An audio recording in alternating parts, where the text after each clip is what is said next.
经过了解来看，在地人在地前，即马有愈来愈侪人重视环保。环保局嘛一直推动减碳再生。伫新德道这个社区呢，甲市政府合作，用这个200几平的土地规划做植物森林。若无用农药啊，佫会回收雨水，佫利用，甚至将这落来树叶啊、杂草拢分解了，佫利用。若好社区退休的民众时代做伙种菜，嘛将这个低碳环保结合社区的生活。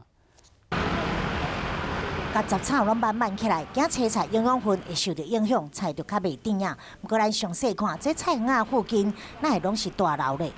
长都可以采收了。这是新德的黄道武公园，市政府甲当地里长用295平的土地做伙规划植物森林，或者里面做伙种菜。这边哈，这田，这里看起来又绿又漂亮。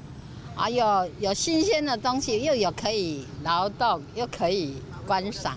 不少退休的民众拢会利用时间来这种菜压水，才免用农药，将雨水回收，搁再利用，互自然循环，粪扫减量。到今嘛已经有采收过30多种的菜色甲水果。